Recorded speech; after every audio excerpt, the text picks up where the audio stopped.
We can't say that there would be a single reason or a single group of people. So one group where we know a lot about are incels. We had a horrible attack here in Halle in 2019.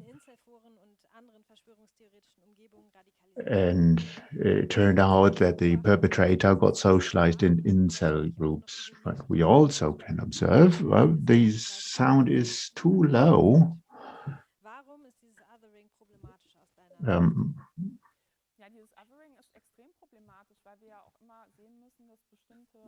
Othering is problematic because we have to understand that attacks happen in a social context. And very often, when it comes to right-wing attacks, we trend to pathologize things. We say the perpetrator might be mental and psychological problems. What was the relationship to the mother? Is that really the primary debate that we should lead, is the question, or should we rather talk about the ideology behind such an attack? Very often from outside, you cannot assess whether somebody's got a mental disease or not, and it's also unethical, even for a psychologist. If they look at a person from outside and then make public statements, it's quite daring, but the ideology is essential for selecting the targets, the victims for their attacks. And therefore, on that basis, we need to talk about anti-Semitism. When we talk about the attack in Halle, we need to talk about misogyny in society, about racism in society. And these are very difficult debates that normally society tries to avoid. Normally, we would want to say this is a individual attacker, regrettable, and that would mean that society doesn't have to change anything. But that's a debate that wouldn't lead us anywhere.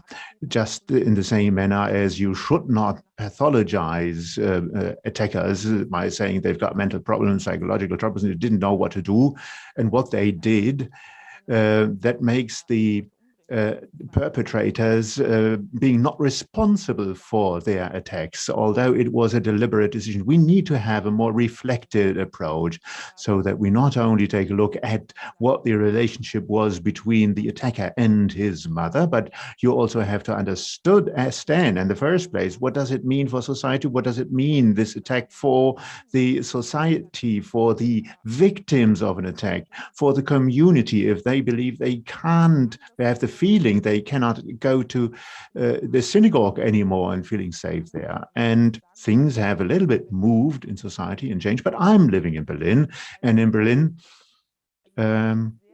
people are very active. To put up posters of the names of the victims of the attack in Hanau, which I believe is extremely important.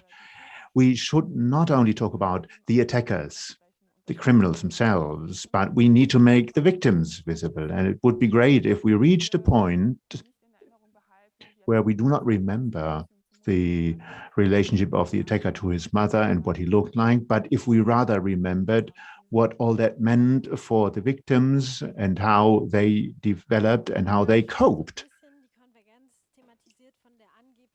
You talked about the center of society.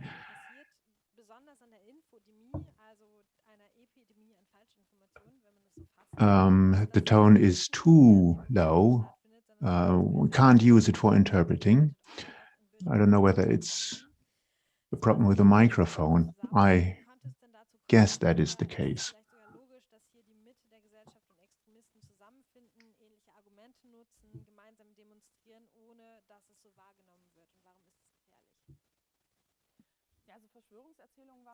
Well, conspiracy narratives have always been a phenomenon that you find in the midst of society. Anti-Semitism, anti-Semitic stereotypes are still well anchored in the midst of society. And that's exactly the problematic othering, by saying this is a small group which has this problem, but we feel safe.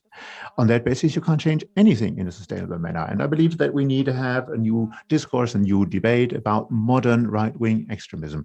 My perception, particularly after the demonstrations of the last months, people still have the image in mind that you can identify Nazis from the clothes they wear, the bald heads, they all look the same. And if they don't look the same, they can't be a Nazi. In the framework of our research for the first book, we visited and attended the esoteric trade fair. There was a presentation of a physician who was a trained physician who shared his wisdom, purported wisdom with us, how you can use tarot and alchemy to heal diseases. Total nonsense. And in between, he complained that the AfD is perceived to be right-wing. Journalists journalists without frontiers, he said, should be called journalists without truth, or journalists beyond lies.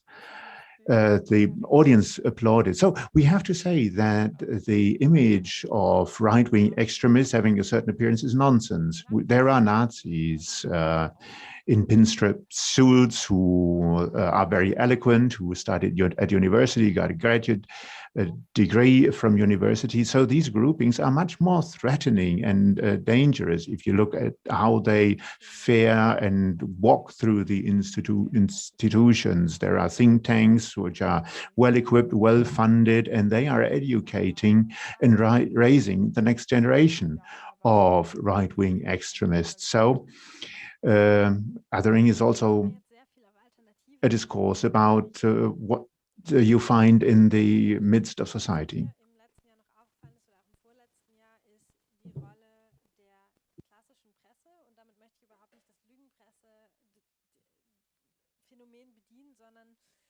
Es geht mir eher um gefährliche Rhetorik. Gibt es das nur im Internet oder zum Beispiel auch im klassischen Feuilleton?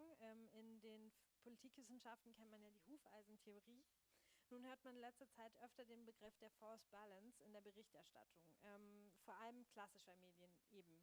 In den teilweise sehr durchgeplanten Rechtfertigungsstrategien neuer Rechter, die ja, wie gesagt, ebenfalls auf verschwörungsideologischen Aufmärschen sichtbar geworden sind, welche Rolle spielt denn die Berichterstattung und die politischen Reaktionen auf die Proteste für die gesamtgesellschaftliche Wahrnehmung und Bearbeitung des massiven Problems mit Missinformation?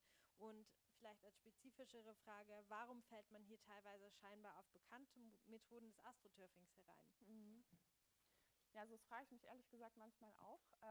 Allerdings muss ich sagen, dass aus meiner Wahrnehmung zumindest in einigen Themenbereichen es doch besser geworden ist mit der False Balance. Also wenn wir uns beispielsweise die Klimadebatten anschauen, dann war es vor 10 Jahren noch gar nicht unüblich, dass man so ein Pro- und Contra irgendwie Runde macht, also am besten noch eine Talksendung, und dann lädt man jemanden ein, der sagt so, nö, menschengemachter Klimawandel, ja, halte ich nicht so viel von, und dann vielleicht ein seriöser Wissenschaftler. Und das Problem ist ja, als Zuschauer, der nicht im Thema ist, der kann manchmal gar nicht sagen, wer hat denn jetzt recht, und denkt dann vielleicht so, ja, die Wahrheit liegt in der Mitte, und das tut sie eben nicht, wenn wir jemanden haben, der Wissenschaftler ist und jemand, der einfach Quatsch erzählt.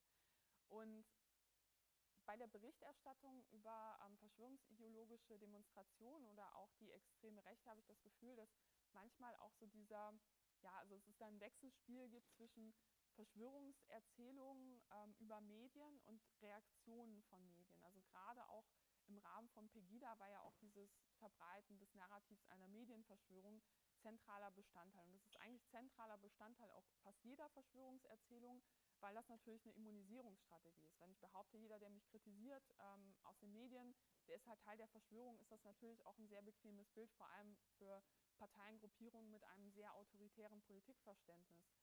Und meine Wahrnehmung ist, dass manchmal das tatsächlich auch Journalisten halt wirklich berührt.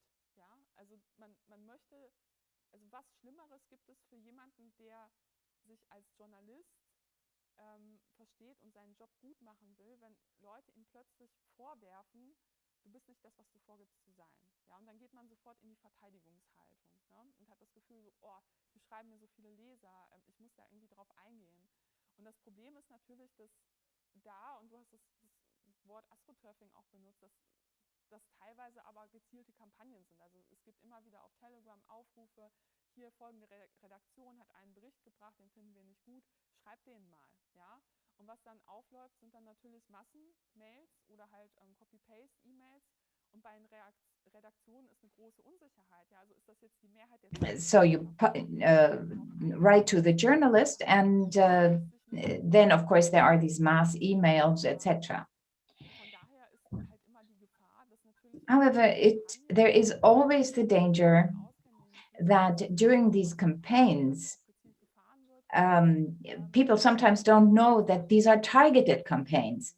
And then, you know, maybe the journalists or the media actually invite these people because they don't know that it was, you know, targeted at just that. That was the whole purpose of it all. And so it's his, of course, task of journalists to really judge who is an expert and who is not, and who in the past, for example, disseminated so much wrong information, misinformation, that he or she should not be invited. And then I would hope for the journalists to say, all right, well, he says he's a virologist, and then the journalist would have to find out, okay, no, he is no virologist at all, but, you know, he's had something to do with biology in the past, but we will not invite him then. But of course, the right-wing groups, of course, say, they keep saying, oh, we are not invited to the media and nobody tells about the opinions that we hold. But that's not true. It's part of the conspiracy. Actually, when Pegida was up and running, you know, we started talking very much about Pegida. You know, the newspapers were full, but still the narrative was, oh, we are not represented by the mainstream media. It is used because pressure is going to be built. Of course, reporting should be done ultimately, so the right-wing groups hope, be done in the sense that they want to have it. And of course, what we need is a discourse, actually, but at a down-to-earth level. So we talked about media representation, but very often we also hear about silencing and the phenomenon that when all barriers to what you may say have been removed through communication in the internet, how do online and offline dynamics actually intertwine? How to verify this connection? Does this go hand in hand with an infrastructural dimension because social communication increasingly takes place via platforms? And what are the basic capacities of these platforms? In what way do they evade or actually assume responsibility as media? Well, there was major debate on YouTube in the pertinent scene because YouTube is using AI in order to actually come up with other proposals. So you see this video, all right, you get proposals and suggestions for watching others along these lines. And so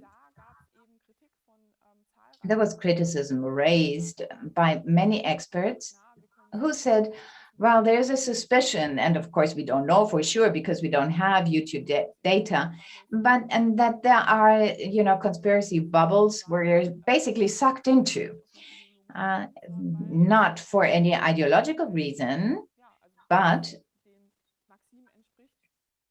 because that's part of the maxims that AI is to implement, namely to increase the time the viewer is online and looking and watching these videos. So YouTube has the only truth, nothing but the truth.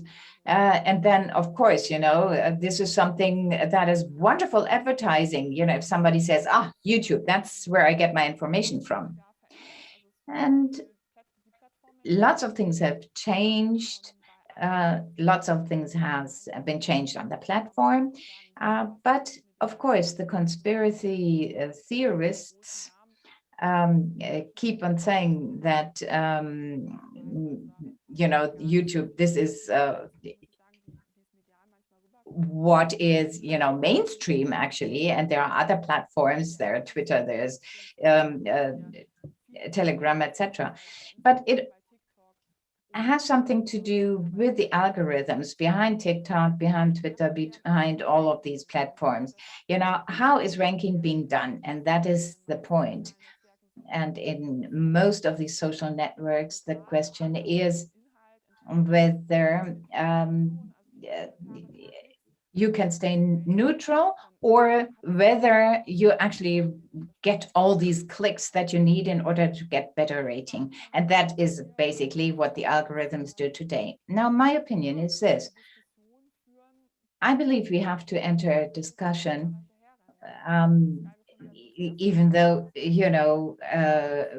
we are talking about something that we should have done 10 years ago. I mean, what about the social ranking? How can we actually maximize it in a different manner? Is it really advertising that would put down the rules? Right, and this is one level. However, we can also say probably that, well, information during the pandemic is really complex. Nevertheless, we can also say that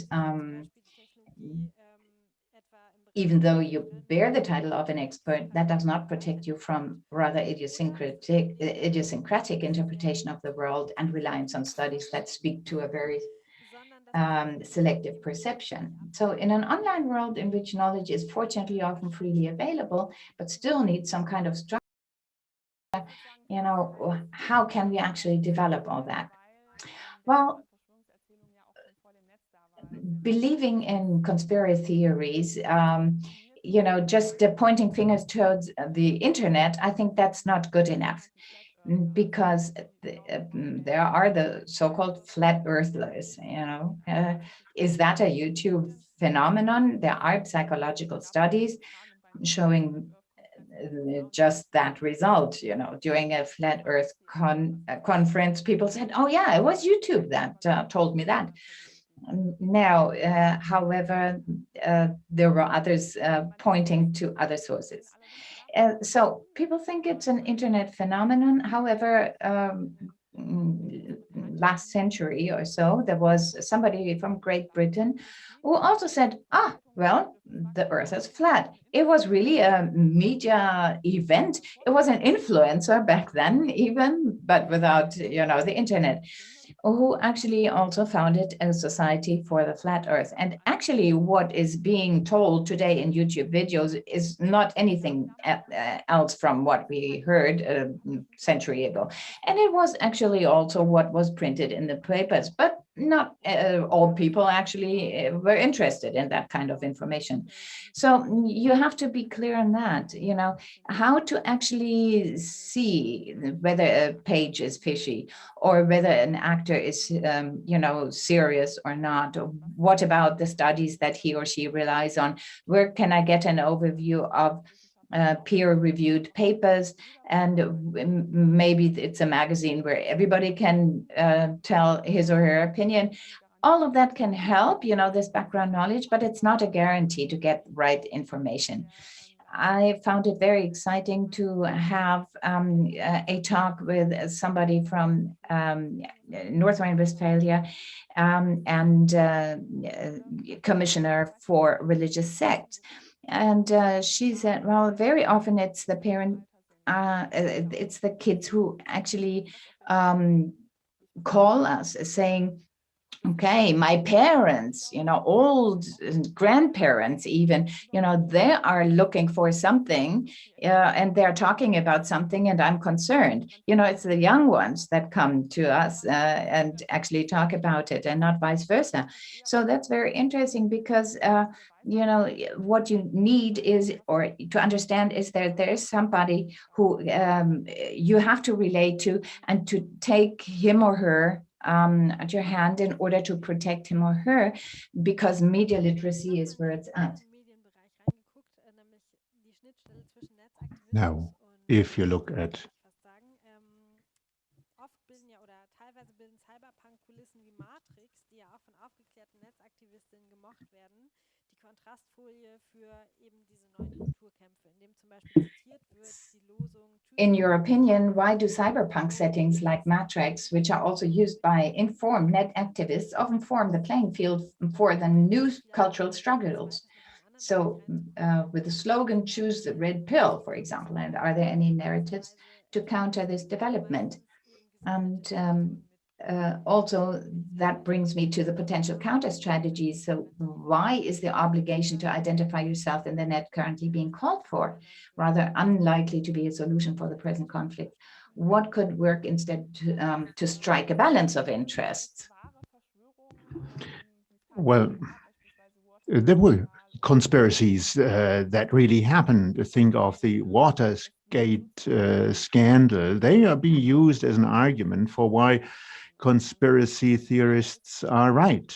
They are saying there were some scandals in the past. It turned out that these conspiracies were true, but that does not mean that you can assume a conspiracy everywhere and that conspiracy should be true because there once was a conspiracy who turned out to be true.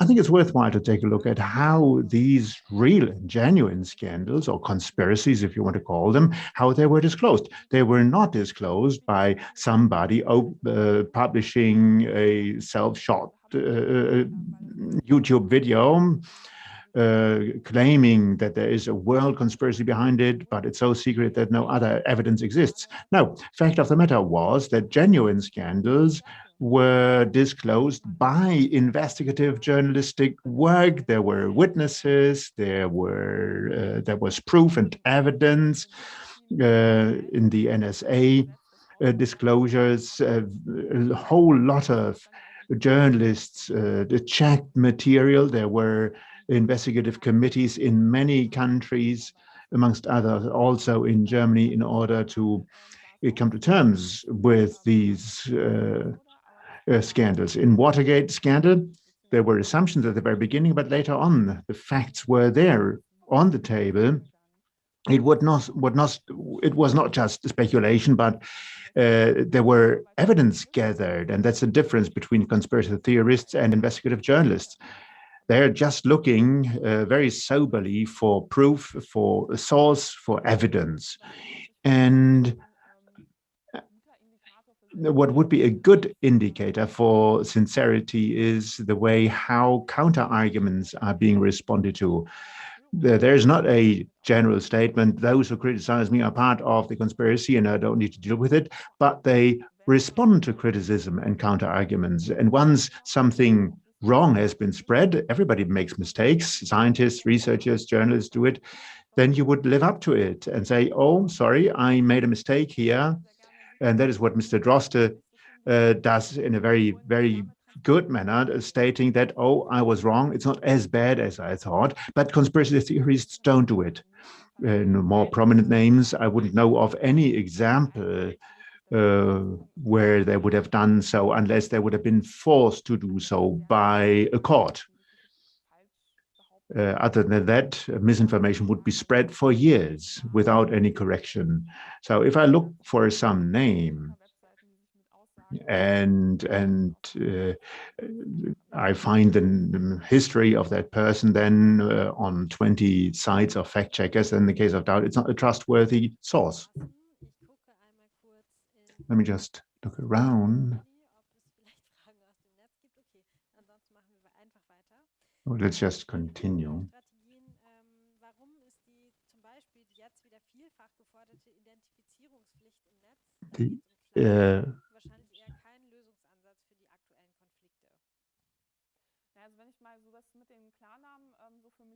So when I think of clear names, what it all means, it just means in my case, it wouldn't change much because my name can also be taken from book covers. I can't change that, but I know a lot of people who are saying I would not disclose my real name when I make comments on abortion or when I speak out against right-wing extremism because I live in a region where I think it might have harmful consequences. As a woman, you get a target very, very often, very easily, if you make some claims about incels or make statements regarding incels. And there are novels who are going to lay down how such an attack would occur. And people are afraid. If other people know where they live, they are afraid they might be attacked, they might even be raped. And if you give your clear name, it might happen. And if you have to do so, it might be that people don't dare to speak out. There was a clear name obligation in Korea a couple of years ago, and there was a data leakage shortly after the start of this obligation, and that meant a lot of damage for people. And for social networks, it would be a gift. As soon as you've got the real name of a person, then the data of that person are worth much more, because you can assign a name to a certain online behavior. And I don't support it at all. It's not to support freedom of expression. Marginalized group, to the contrary, would even withdraw more than they are already withdrawn and isolated. And the perpetrators from the conspiracy theory, right-wing extremism, who are spreading hate, anti-Semitism, hate and threat against individual people, they would be happy about clear names. They got their channels, they know where people live. So all that information is not necessary to be disclosed.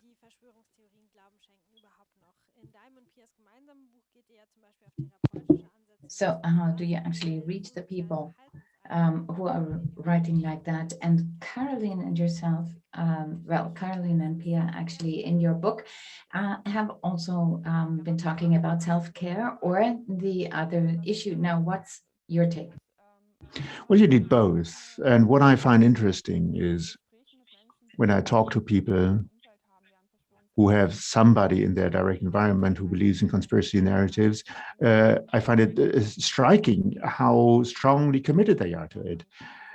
My sister believes in funny things, and I'm afraid that she might take difficult decisions. I'm afraid of her health and life, is what people say and tell me.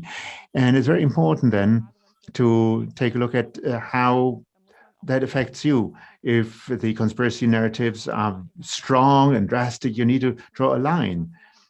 You need to understand when it comes to racism, anti-Semitism, that's meaning that you crossed a red line, and you need to make it clear that you are not going to cross that red line with a loved one, that you're going to continue criticizing it. You also need to draw a clear line in a talk. If a conspiracist tries to convert you and convince you, persuade you of this conspiracy theory, they have this pressure, this urgency to convert people, and that can also create pressure when are going to meet that person, it's going to come up as a topic, I feel that pressure again. And when it's a relationship of friendship and you notice that it doesn't work anymore in this manner, you need to speak out and say, stop here, we can't go on. This topic makes it impossible for us to meet personally. I don't want to be converted. I don't want to want you to spread your theories in the presence of kids in the family. These red lines needed to be respected. The same is true for insults. Nobody has the right to insult people. That's very important to state very clearly that this is a level that you can't discuss on, and you need to raise that. Particularly during a pandemic situation, it's very important that you speak out and say you don't have that energy for such a struggle, and it's totally okay to put that contact on hold for a while. And in extreme cases where you're saying you don't get access to that person, you don't know what to do with that person, and the person has changed dramatically and significantly in terms of their attitude, in terms of the groups they support, and maybe on that basis you don't want to continue this contact anymore. In the framework of our new and latest book, we talked to somebody who's got a family member who was participating in that storm onto the German parliament. They just, it was a staged event. They didn't storm the parliament. They just stormed the staircase in front. So we've got somebody in our family who's affected by racism on the one hand, and we've got another family member spreading racism in a very strong manner, and we feel threatened by these attitudes. At the same time, we're still full of hope that we would be able to get this person out of that group. But as long as you try doing so, well, for how long you should try to do so is something you can't stay. It's the right for everybody to determine their own limits, their own red lines, depending on the capacities they have to fight these struggles. And of course, it's also legitimate to say, if you decide to be a Reichsbürger, I don't want to celebrate Christmas with you. That would be a decision I, for one, would take. On the personal level, this is okay, but what about politics?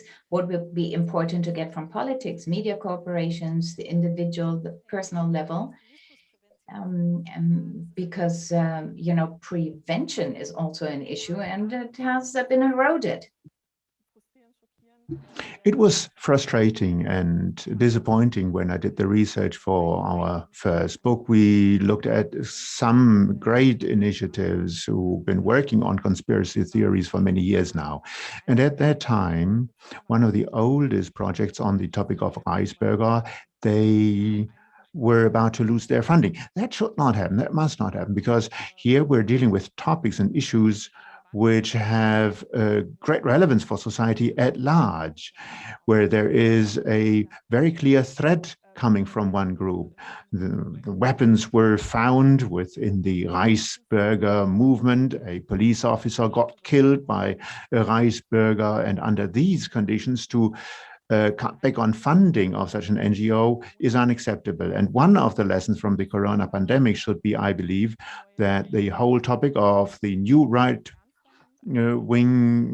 groups in connection with conspiracy narratives needed to be taken more seriously, particularly with regard to the socialization of future terrorists. And I think it would be money well spent and wisely spent if you provide money to support counseling services, reach out services. And very often families who've got a member in their family, if they need support for various months. There is a counseling office in Berlin for particularly these cases, for conspiracy ideologies in families. We also needed to have mobile consulting services against right-wing extremism. They need funding. And it strikes me, if I see that horseshoe theory that has come up over the last years in order to legitimize cutbacks in funding of projects against through right-wing extremists. Just look at mayors in rural areas and ask them whether they get threats from the right-wing extremists, and there you will find that many mayors leave their office because they are afraid of exercising their office because of these threats. And under these conditions, to cut money back of projects who work against right-wing extremism is irresponsible.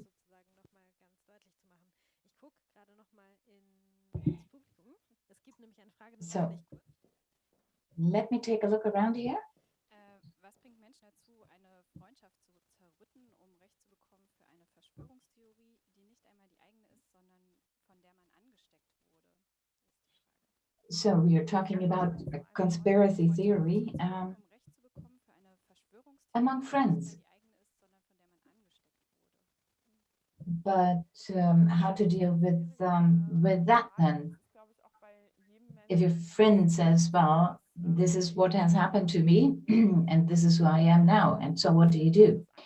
I think it is very difficult to answer that question, because we talked about this missionary zeal.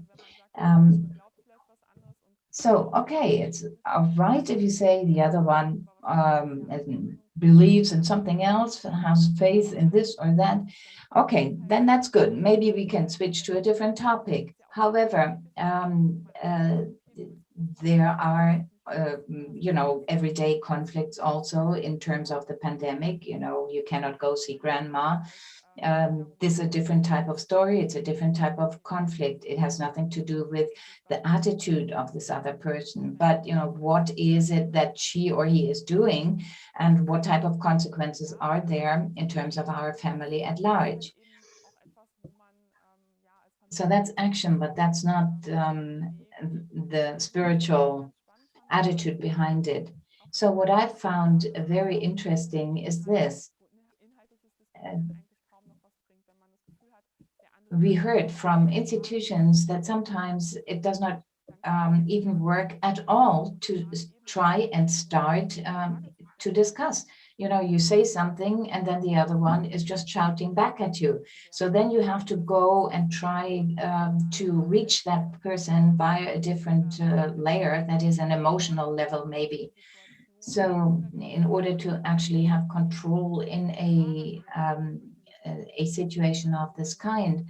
So, and of course, you can always, take a look at the overall environment that person lives in. Maybe, there are major debts involved with that person, and he or she thinks of, okay, next week or so, the world is going to collapse. And then that might be an easy way of thinking for that particular person, because guilt and all of that does not play a role anymore. It's done, it's over and done with.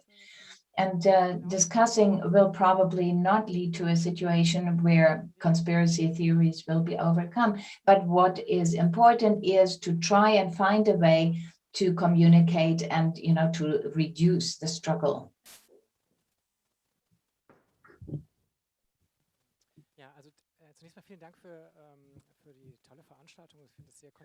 Well, thank you very much indeed for this wonderful discussion round, very concentrated, and I've learned a lot. So, yes, the debates on the one hand side, but then the conspiracy theory is, the other end of the line. So is it all of that in flux? Is there, a certain point where you just have to cross that line? Okay, well, maybe one question at a time, because otherwise I will forget. So maybe you can drop the other questions for the time being, and so I answer the first one. There's not this one big criterion to flag a conspiracy theory. There are different types of disciplines and different approaches. A historian will give you a different definition of conspiracy theories from a political scientist, for example. But it always has something to do with that truth is lacking. So what about enemy images in that narrative? Is there such a thing? Or is it about secrecy, secret meetings in order to conspire against the whole world or so? All of these elements are normally present. Many people already know and realize that this is a conspiracy theory and this is not. So the major difference is, well, to my mind at least, what to do with uncertainties. In times of political scandal, there are different types of possibilities to actually say, okay, this is how it worked. So you speculate.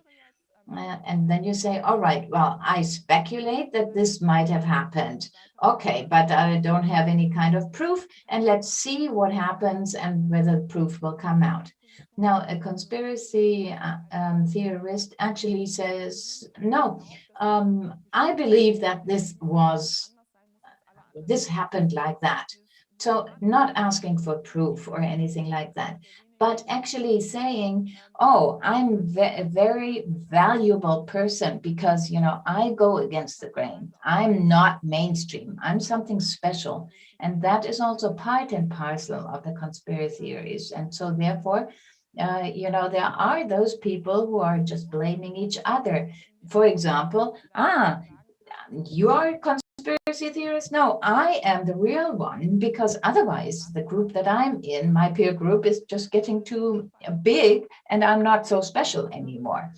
So there is an exception also, because there are right-wing extremist groups that also have different types of mechanisms that they use where this might not be in the fore. And now, please, your second question. Thank you for this wonderful response. Second question relates to this. You talked about right-wing thinking, and I think we all agree that this is a strong constellation we are witnessing, but not historically speaking. There are other types of conspiracy theories back, in the history. Now, is that a phase, a particular phase we're seeing here? Or maybe you can actually also widen that discussion. Well, of course, there are conspiracy theories in all kinds of other contexts, Cold War, for example, or those who are actually active in cooperatives, in trade unions, during the McCarthy era. People stated very easily, you have been under the control of the Kremlin, for example, if you just said something against the governmental policies. So when I was young, there were also conspiracy theories on 9/11. It was really disseminated, and there was also, actors who wrote books on that. And 10 to 15 years later, they actually reached the right-wing extremist milieu. But actually, this is not being discussed. Or silent vigils for peace, run by people, leftist people, so they actually considered themselves to be, but actually they also used anti-Semitic expressions and attitudes, or anti-capitalist criticism. So capitalism leads to misinformation, leads to lack of control, leading to a different and bad result. And now all of a sudden the conspiracy theorists say, okay, it's because of the banking industry. And then you ask, okay, who are the bankers? Oh, it's Rothschild, of course. So you're breaking this down, and you end up always at the same point. And anti-Semitism plays a major role here. So yes, over the past couple of years, we see that authoritarian right-wing extremist candidates also use that. Viktor Orban's election campaign, for example, in Hungary, he used and he campaigned targetedly against George Soros. He lives in United States, philanthropist, founded university, educational programs, etc.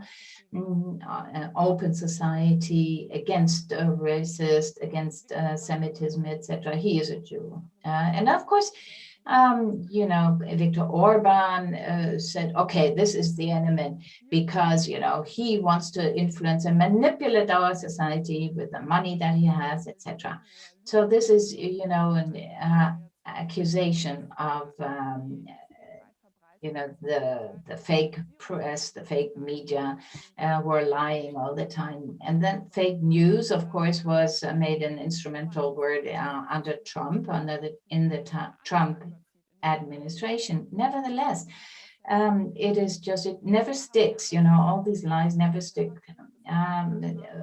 with him. I mean, it's just being accepted and adopted by his clientele and by his audience. There are also religious conspiracy theories, for example, where fundamentalist Christian groups in the United States said, there were demons that actually undercut the administration in the United States. There are these debates in the right-wing groups. And yes, in Europe as well, there's a narrative of a major exchange. Very often, it's anti-Semitic as well in nature. And then if you ask who is in control here, who is in charge here, and very often you have Jewish names that pop up in France, in Austria, in Germany, etc.